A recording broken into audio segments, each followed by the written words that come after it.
What's up guys, and welcome back to TechPlant. Today I'm going to show you 3 different ways to propagate Philodendron Micans. Let's check it out. To get this propagation started, you are going to need a Philodendron Micans. I didn't like this plant at first, but over time I really started to love the velvety leaves. They're actually rather beautiful and they do have quite a bit of color to them. When I first got this plant, it was just like a 2-leaf cutting, and I got this back in March, and I'm starting this video in July. So that's kind of what footage you're seeing now, but it's grown quite a bit since then. Like most of my propagation videos, we do have to find where the node is on the vine because that is where the new growth points are going to come from, and it is essential to propagation.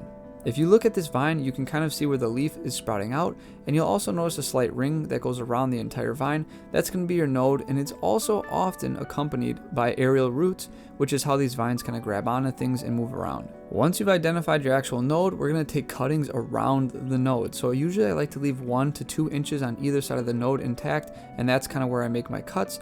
That way there's plenty of plant material to kind of support and keep everything going. I took quite a few cuttings just because I want to experiment with different ways to propagate, and that way you'll kind of see what might work best for you. Don't decimate your parent plant too much, but also don't worry about your parent plant because it will produce new growths and you will not kill it doing this. For this propagation experiment, I'm going to use 3 different materials. The first one is going to be perlite, the second will be sphagnum moss, and the third will be expanded clay balls.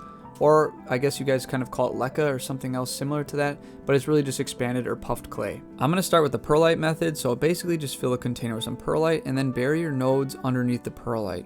You don't have to worry about the cut ends too much, they can stick out and they don't really matter. As long as the node is submerged under the perlite, you'll be good. As far as the water, I like to fill my perlite containers up with water about like a ½ inch or an inch of the bottom.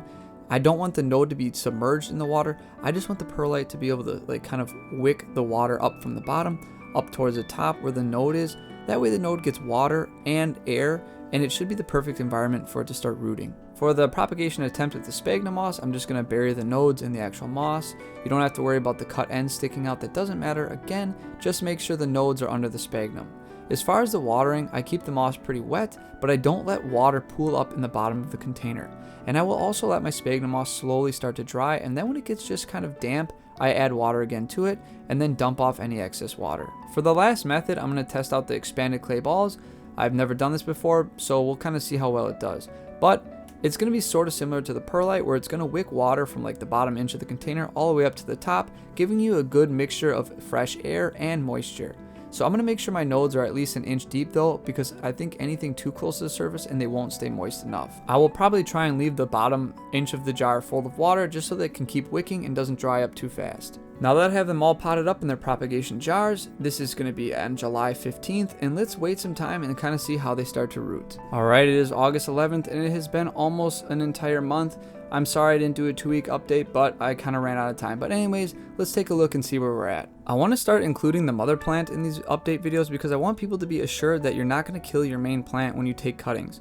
You can see in this footage here that there's actually 2 new growth points starting, so that means my 1 vine is now becoming 2 vines, so it was almost more beneficial for me to take a cutting than it was just to leave it grow its 1 single vine. Moving on from the mother plant, let's take a look at the ones that we tried propagating in the expanded clay balls. These kind of are a little weird. I couldn't really pull out the propagation that easily, so you just have to kind of dump it out. Looking at these cuttings a little closer, you can see that the roots are actually grabbing onto the clay balls, which makes perfect sense because what they're doing is grabbing on and sucking just the amount of water they need off of the clay, which is slowly wicking it up from the bottom. And this is perfect because it gives your roots plenty of air so they can breathe, yet they get all the water they need. So you're really not prone to rotting, but yet you're still keeping your roots happy. I did notice one bad thing, and that is that both cuttings do have nice new growth starting. However, it has no color, and that's because the clay pellets are blocking out the light, so this could stunt your new growth just a little bit, but once they start getting light, they'll green up nicely, so it isn't the worst. Next up is our cup of sphagnum moss with our cuttings in it, so let's kind of get it out and see how well it did compared to our previous attempt. As I kind of dig the cuttings out of the sphagnum moss, I am reminded that this is kind of one of the downfalls of sphagnum moss,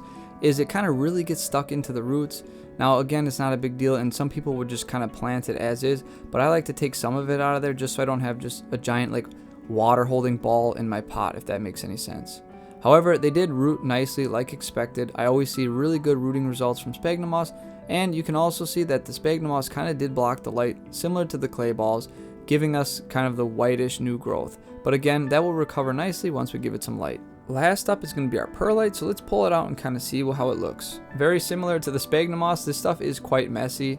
When I dumped it in there to try and get it out, it really fell all over the leaves, so I just wanted to wash it up so you guys can see the growth and everything more clearly. Looking closer at the growths and the roots, you can see some did quite well and some didn't do so well either.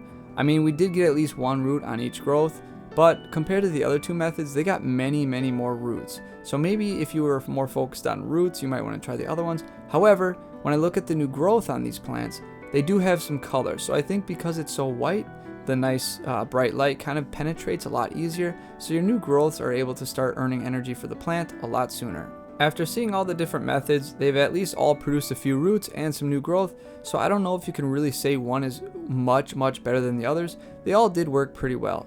So I'm going to try and pot these things up because I think they're ready, and I don't want to try and rebury these back in their substrates. My potting mix is basically just like a hodgepodge thrown together like different store-bought soils. I just mix them up. I add some perlite, some wood chips, and I pretty much consider that good to go. So if you got something that looks similar to this, that's what I would use. I'm just going to lay all the cuttings into one pot just because I want more of a bushy plant instead of a single vine. You can kind of separate these out in different pots if that's what you want to do. At this point, it's pretty much up to you.